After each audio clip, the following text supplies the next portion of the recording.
അവൾ ഫോണിൽ അടിയന്തരമായി ആർക്കോ ഉത്തരം നൽകി. എന്താണ് കാര്യമെന്ന് ദേവയാനി ചോദിച്ചു. ആന്റി, എന്റെ ഭർത്താവാ വിളിച്ചത്. അമ്മായിയമ്മ കാൽ വഴുതി വീണു. എന്നോട് ഉടൻ വരാൻ പറഞ്ഞു. നമുക്ക് പിന്നെ കാണാം. By anti. ദേവയാനി അമ്മയുടെ മറുപടിക്ക് പോലും കാത്തു നിൽക്കാതെ അവൾ അവിടെ നിന്നും രക്ഷപ്പെട്ടു. ഈ പെണ്ണെന്താ സൂപ്പർ മാർക്കറ്റിൽ വന്നിട്ട് ഒന്നും വാങ്ങാതെ പോയത്? അമ്മായിയമ്മ വീണത് കേട്ട് വിഷമിച്ച് അവൾ അതുപോലും മറന്നോ? അമ്മായിയമ്മയോട് വല്ലാത്ത സ്നേഹമുള്ളതുപോലെ. അവൾ പോകുന്നത് നോക്കി ദേവയാനി സ്വയം പറഞ്ഞു. അതേസമയം പുറത്തിറങ്ങിയ മീനാക്ഷി മനസ്സിൽ കരുതി, ഋഷിയേട്ടന്റെ അനുവാദമില്ലാതെ എനിക്ക് ഈ സത്യം പറയാൻ കഴിയില്ല. പക്ഷേ എത്രനാൾ ഇങ്ങനെ എല്ലാവരിൽ നിന്നും ഇത് മറച്ചു വെക്കുമെന്ന് എനിക്കറിയില്ല. ഒരു ദിവസം സത്യം പുറത്തു വരും. എനിക്ക് ആ ഹോട്ടലിൽ GM പോസ്റ്റ് കിട്ടിയതിൽ ആന്റിയും വളരെ സ്നേഹം കാണിക്കുന്നുണ്ട്. പക്ഷേ ഉള്ളിലിരിപ്പ് എനിക്ക് നന്നായി അറിയാം. അവരെപ്പോഴും നല്ല അസൂയുള്ള ആളാണ്. അവരുടെ മരുമകന്റെ യഥാർത്ഥ പവർ അവർക്ക് അറിയില്ല. അതറിഞ്ഞാലുള്ള അവരുടെ അവസ്ഥ എന്താവും? അത്തരമൊരു സാഹചര്യം വരുമ്പോൾ അവരുടെ പ്രതികരണം നേരിൽ കാണാൻ എനിക്ക് നല്ല ആഗ്രഹമുണ്ട്. അത് ഓർത്തപ്പോൾ തന്നെ മീനാക്ഷിക്ക് ചിരി വന്നു. അത് മാത്രമല്ല, സത്യമറിഞ്ഞപ്പോൾ തനിക്കുണ്ടായ ഞെട്ടൽ അവൾ ഓർത്തു. ഹോട്ടൽ നിർമ്മാണം തുടങ്ങുന്നതിന് മുൻപ് എവിടെയും തന്റെ പേര് പറയാതിരിക്കാൻ ഋഷിൻ ശ്രദ്ധിച്ചിരുന്നു. ഇതേക്കുറിച്ച് വിശദ വിവരങ്ങൾ അന്വേഷിച്ചവർക്ക് ലഭിച്ചത് ലക്ഷ്മണിന്റെയും മീനാക്ഷിയുടെയും പേര് മാത്രമാണ്. ലക്ഷ്മൺ നേരത്തെ തന്നെ ഒരു പഞ്ചനക്ഷത്ര ഹോട്ടലിന്റെ ഉടമയായതിനാൽ അവൻ അതിൽ പങ്കാളിയാകുന്നത് ആർക്കും അപരിചിതമായി തോന്നില്ല.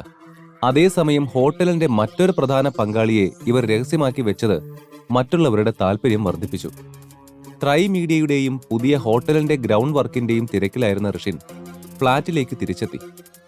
ആ കല്ലിനെക്കുറിച്ചുള്ള ഗവേഷണം പാതി വഴിയിൽ ഉപേക്ഷിച്ചത് ഓർത്ത് അവൻ നെറ്റിൽ തിരഞ്ഞു. അപ്പോൾ ശ്രീലക്ഷ്മി വാതിൽ തുറന്ന് മുറിയിലേക്ക് വന്നു.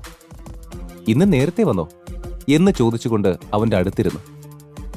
യെസ് ബേബി, ഋഷിൻ ഒരു പുഞ്ചിരിയോടെ പറഞ്ഞു. അവന്റെ ആ സുന്ദരമായ ചിരി കണ്ട് ശ്രീലക്ഷ്മി ഒരു നിമിഷം നോക്കി നിന്നു. ഋഷി, ഞാനൊരു കാര്യം ചോദിച്ചാ നീ അതിന് സമ്മതിക്കോ? ശ്രീലക്ഷ്മി പ്രതീക്ഷയോടെ ചോദിച്ചപ്പോൾ ഋഷിൻ അത് കേട്ട് ചിരിച്ചു. എന്താ കാര്യമെന്ന് പറ മോളെ. അല്ല, നീ ചോദിച്ചിട്ട് ഞാൻ എന്താ ഇതുവരെ സമ്മതിക്കാതെ ഉള്ളത്? അവന്റെ മറുപടി കേട്ട് ശ്രീലക്ഷ്മിയുടെ മുഖം കൊണ്ട് വിടർന്നു.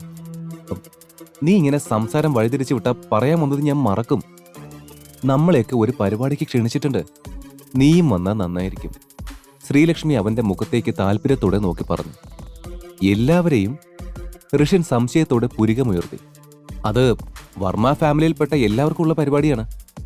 അവളുടെ ശബ്ദം പതിവിലും അല്പം പതിയെ ഉയർന്നു. ശരി, എന്താ പരിപാടി? അവൻ അടുത്ത ചോദ്യം ചോദിച്ചു. ഷെയർ മാർക്കറ്റിലുണ്ടായ പ്രശ്നം കാരണം വർമാസ് കമ്പനിക്ക് വലിയ നഷ്ടമുണ്ടായെന്ന് നിനക്കറിയാലോ. ഇനി അങ്ങനെയൊന്നും സംഭവിക്കാതിരിക്കാൻ ഞങ്ങൾ വേറെ എന്തെങ്കിലും ബിസിനസ്സിൽ ഷെയർ ഇൻവെസ്റ്റ് ചെയ്യാൻ തീരുമാനിച്ചു. അപ്പോഴാണ് ഒരു ബെറ്റർ ഓഫർ വന്നത്. ഒരു പ്രശസ്തമായ റിയൽ എസ്റ്റേറ്റ് കമ്പനി അവരുടെ ഒരുപാട് സമ്പന്ന കുടുംബങ്ങൾക്ക് വേണ്ടി ലക്ഷറിയസ് ബംഗ്ലാവ് പണിയാൻ പോകുന്നു. അവർ പ്രോജക്റ്റിൽ ഇൻവെസ്റ്റ് ചെയ്യുന്നുണ്ട്. നോക്കിയപ്പോൾ ഇത് നല്ല ഐഡിയയാണ്. മുത്തശ്ശി ഓഫർ സ്വീകരിച്ചു. ഇപ്പോ ആ റിയൽ എസ്റ്റേറ്റ് കമ്പനി ഒരു പരിപാടി സംഘടിപ്പിക്കുന്നു. അതിന് പോകാനാണ് ഞാൻ വിളിക്കുന്നത്. ശ്രീലക്ഷ്മി വിശദീകരിച്ചു. ഇങ്ങനൊരു പരിപാടിക്ക് ഞാൻ വരണമെന്നാണോ നീ പറയുന്നത്? ഋഷിൻ ചിന്തയോടെ ചോദിച്ചു. ഇപ്പോൾ തന്നെ അവളുടെ കുടുംബാംഗങ്ങളിൽ 4-ൽ 3 പേർക്കും ഋഷിനെ ഇഷ്ടമല്ല. ഇത്തരമൊരു സാഹചര്യത്തിൽ അവരോടൊപ്പം എങ്ങനെ ഒരു പരിപാടിയിൽ പങ്കെടുക്കുമെന്ന് അവൻ ആലോചിച്ചു. അത് ഋഷി, എനിക്കിപ്പോൾ വർമാസ് കമ്പനിയിൽ 60% ഷെയറുണ്ട്. ഞാനാണ് വർമാസ് ഫാമിലിയുടെ റെപ്രസെന്റേറ്റീവ്. അതുകൊണ്ട് ഫംഗ്ഷൻ നടക്കുമ്പോൾ എനിക്ക് പോകാതിരിക്കാൻ കഴിയില്ല. ഞാൻ പോകുമ്പോൾ നീയും എൻ്റെ കൂടെ ഉണ്ടായാൽ നന്നായിരുന്നു. നീയില്ലാതെ എനിക്ക് ഒറ്റയ്ക്ക് പോകാൻ തോന്നുന്നില്ല. നമ്മൾ ഒരുമിച്ച് ഇതുവരെ ഇങ്ങനെ ഒന്നും പോയിട്ടില്ലല്ലോ. പ്ലീസ് ഋഷി, നീ ഒന്ന് വരാമോ? ശ്രീലക്ഷ്മി ചോദിച്ചു. ശ്രീലു, നീ ഇതിന് എന്നോട് റിക്വസ്റ്റ് ചെയ്യേണ്ട ആവശ്യമില്ല. പറ, എപ്പോഴാണ് നമുക്ക് പോകേണ്ടത്? ഋഷിൻ നിറഞ്ഞ ചിരിയോടെ ചോദിച്ചു. നാളെ. അവളും ആ സന്തോഷം പകർന്നു. പക്ഷേ അതിനു മുമ്പ് ഒരു പണിയുണ്ട്. ഞാനും ഇത്രയും ദിവസം ശ്രദ്ധിക്കാതെ നിന്നു. ഋഷി എന്തിനാ എപ്പോഴും ഈ പഴയ മോഡൽ ഡ്രസ്സ് തന്നെ ഇട്ടിരിക്കുന്നത്? ഓഫീസിൽ പോകുമ്പോൾ മാത്രമേ താൻ ശരിയായി ഡ്രസ്സ് ചെയ്യാറുള്ളൂ. എപ്പോഴും ഇങ്ങനെ വേണം, ബെസ്റ്റായി. എനിക്ക് നിന്റെ ഈ ഡ്രസ്സിംഗ് രീതി മാറ്റണം, ശ്രീലക്ഷ്മി പറഞ്ഞു. പക്ഷെ ശ്രീ, എനിക്കിത് കംഫർട്ടബിൾ ആണ്. നാളെ പോകുമ്പോഴും എനിക്കിത് മതി, അവൻ പറഞ്ഞു. കോളേജിൽ പഠിക്കുമ്പോൾ മുതൽ വസ്ത്രധാരണത്തിന്റെ കാര്യത്തിൽ ഋഷിൻ ഒരു ഓർഡിനറി മാനാണ്. അതുകൊണ്ട് തന്നെ അവൻ ഇത്രയും സമ്പന്ന കുടുംബത്തിൽപ്പെട്ടയാളാണെന്ന് കൂടെ പഠിച്ചവർക്ക് പോലും അറിയില്ലായിരുന്നു. ഫാമിലി ഫംഗ്ഷൻ, ഓഫീസ് മീറ്റിംഗ് തുടങ്ങിയ പ്രധാന പരിപാടികൾക്ക് മാത്രമാണ് അവൻ ബ്രാൻഡഡ് വസ്ത്രധാരണത്തിന് പോകുന്നത്. മറ്റു ചിലപ്പോൾ ഒരു സാധാരണ ടീഷർട്ടും ട്രാക്ക് പാൻറ്റും ആയിരുന്നു അവന്റെ ശൈലി. ശ്രീലക്ഷ്മി ഇത്രയും കാലം അവൻ നടന്നിരുന്ന സാഹചര്യം അത്ര ശ്രദ്ധിച്ചിരുന്നില്ല. ഇങ്ങനെയുള്ള വസ്ത്രം ധരിക്കുന്നതിന് സിദ്ധാർത്ഥ് ഋഷിനെ എപ്പോഴും കളിയാക്കാറുണ്ട്. പക്ഷേ ഋഷിൻ ഒരിക്കലും അത് കാര്യമായി എടുത്തിട്ടില്ല. അദ്ദേഹത്തിന്റെ അഭിപ്രായത്തിൽ വസ്ത്രധാരണം വ്യക്തിപരമായ കാര്യമാണ്. അവന് ഇങ്ങനെയാണ് ഇഷ്ടവും. ശ്രീലക്ഷ്മി ഇപ്പോ അവളുടെ കുടുംബത്തിലൊരു പ്രധാന ഘടകമായി മാറിയതിനാൽ എന്റെ ഡ്രസ്സിംഗ് സെൻസിനെ ആരും കളിയാക്കാൻ പാടില്ലെന്ന് അവൾ കരുതുന്നുണ്ടാവും. ഋഷിൻ അവളുടെ ചിന്താഗതി മനസ്സിലാക്കി. ശരി, എന്താ ഇപ്പൊ വേണ്ടത്? നമുക്ക് പുതിയ ഡ്രസ്സ് എടുക്കാൻ പോണം, അത്രയല്ലേ വേണ്ടൂ? പോകാം. എന്തായാലും വർമ്മ ഫാമിലിയിലെ പ്രധാനപ്പെട്ട മെമ്പറുടെ ഭർത്താവല്ലേ ഞാൻ, മോശമായി വരില്ല, പോരെ? അവൻ കളിയാക്കി പറഞ്ഞു. ഋഷി, ഇനി എന്താ എത്ര ചെയ്യുന്നത്? വാ. ശ്രീലക്ഷ്മി ഇടുപ്പിൽ കൈവച്ച് അവനെ നോക്കി കണ്ണുരുട്ടി. പിടിച്ച പിടിയാലെ അവൾ അവനെ കൊണ്ടുപോയി. അവർ രണ്ടുപേരും സന്തോഷത്തോടെ ഷോപ്പിങ്ങിന് പോയി. ഷോപ്പിലെത്തിയ ഋഷിൻ അവളുടെ സെലക്ഷൻ കണ്ട് രസിച്ചു. അവൾ ഫോർമൽ വസ്ത്രങ്ങളും കാഷ്വൽ വസ്ത്രങ്ങളും എല്ലാം എടുത്ത് അവന് വെച്ച് നോക്കി ഭംഗി ആസ്വദിച്ചു. അതെല്ലാം അവന് പുതിയ അനുഭവമായിരുന്നു. ബില്ലടയ്ക്കാൻ സമയം ഋഷിൻ തന്റെ ബ്ലാക്ക് കാർഡ് എടുക്കാൻ പോയി. അപ്പോഴാണ് കൂടെ ശ്രീലക്ഷ്മി ഉണ്ടെന്ന് ഓർത്തത്. അതോടെ അവൻ മറ്റൊരു ക്രെഡിറ്റ് കാർഡ് പുറത്തെടുത്തു. ഋഷി, എന്റെ കയ്യിൽ ക്രെഡിറ്റ് കാർഡുണ്ട്. ഞാൻ നിനക്ക് വേണ്ടി സ്പെഷ്യലായി ഒന്നും ഇതുവരെ വാങ്ങിയിട്ടില്ല. അതുകൊണ്ട് ഇത്തവണ എല്ലാത്തിനും ക്യാഷ് ഞാൻ അടയ്ക്കും. അവൾ അധികാരത്തോടെ പറഞ്ഞു മുഴുവൻ ബില്ലും അടച്ചു. ഋഷിൻ അഭിമാനത്തോടെ അവളെ നോക്കി. പിറ്റേന്ന് രാവിലെ ബീച്ചിനോട് ചേർന്നുള്ള സ്ഥലത്തേക്ക് പോകാൻ റിയൽ എസ്റ്റേറ്റ് കമ്പനിയിൽ നിന്ന് ബസ് അയച്ചു. ബീച്ചിൽ നിന്നും കുറച്ച് ദൂരെയായിരുന്നു ശ്രീലക്ഷ്മി പറഞ്ഞ സ്ഥലം. അതിനടുത്തായി ഒരു വലിയ കാടുണ്ടായിരുന്നു. അവർ പോയതിന് സമാനമായ ടൂറിസ്റ്റ് ബസ്സുകൾ പിറകിൽ വീണ്ടും വന്നു നിർത്തി. അവയിൽ നിന്ന് ഓരോരുത്തരായി ഇറങ്ങി. ഈ സ്ഥലമാണോ നീ പുതിയ പ്രൊജക്ടിനായി നിശ്ചയിച്ചത്? അവിടെ ഇറങ്ങിയ ഋഷിൻ ചുറ്റിനും നോക്കി പതുക്കെ ശ്രീലക്ഷ്മിയോട് ചോദിച്ചു. അതെ, ഇത് നല്ല ഭംഗിയുള്ള സ്ഥലമല്ലേ? ഇവിടെ താമസിക്കാൻ നല്ല സുഖമാണ്. നല്ല കാറ്റും തണുപ്പും എല്ലാം ഉണ്ട്. മുഴുവൻ സ്ഥലവും വാങ്ങാൻ ഏകദേശം 100 കോടിയാവും.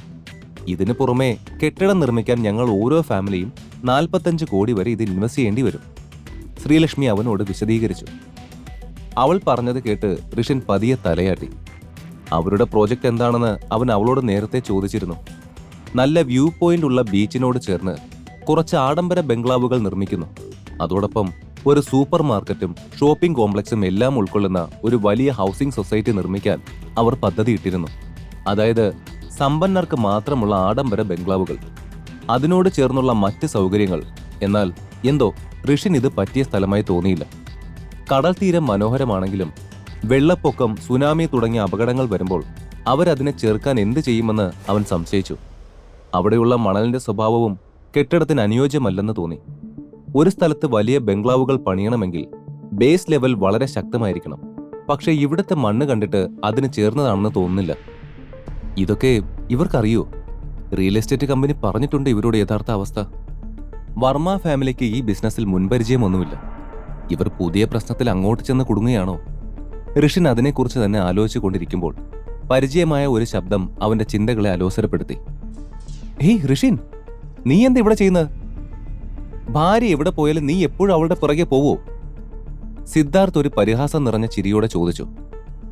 60% ഷെയറുകൾ ഉള്ളതിനാൽ വർമ്മ ഫാമിലിയിൽ ശ്രീലക്ഷ്മിക്ക് കൂടുതൽ പ്രാധാന്യമുണ്ടെങ്കിലും സിദ്ധാർത്ഥ് ഇപ്പോഴും ഋഷിനെ ഒരു ശത്രുവായിട്ടാണ് കാണുന്നത്. യെസ്, ഞാൻ എന്റെ ഭാര്യയുടെ കൂടെ എവിടെ വേണേലും വരും. അതിന് നിനക്കെന്താ പ്രശ്നം? ഋഷിൻ നിസ്സംഗതയോടെ തിരിച്ചു ചോദിച്ചത് സിദ്ധാർത്ഥിനെ കൂടുതൽ ദേഷ്യം പിടിപ്പിച്ചു. അത് ശരിയാ, ഇവിടെ വരുന്നവർക്ക് നല്ല ഭക്ഷണം കിട്ടും, അതറിഞ്ഞു വന്നതാവുമല്ലേ? അല്ലാതെ നീയൊക്കെ എന്തിനാ ഇങ്ങനെ ഒരു സ്ഥലത്തേക്ക് വരുന്നത്? ഋഷിനെ സിദ്ധാർത്ഥ് മനഃപൂർവ്വം കളിയാക്കി. ഋഷിൻ അവനെ മനസ്സിൽ ശകാരിച്ചുകൊണ്ട് ഒന്നും മിണ്ടാതെ നിന്നു. ഇവനൊക്കെ ഒരു മനുഷ്യനാണോ? സിദ്ധാർത്ഥിനെ നോക്കുമ്പോൾ ഋഷിന്റെ മാനസികാവസ്ഥ അങ്ങനെയായിരുന്നു. എന്നാൽ പെട്ടെന്ന് അവൻ പ്രതീക്ഷിക്കാത്ത ഒരു കാര്യം അവിടെ സംഭവിച്ചു. ഈ കഥ തുടർന്ന് കേൾക്കുന്നതിനായി ഇപ്പോൾ തന്നെ പോക്കറ്റ് FM ആപ്പ് ഇൻസ്റ്റാൾ ചെയ്യൂ. Link in description.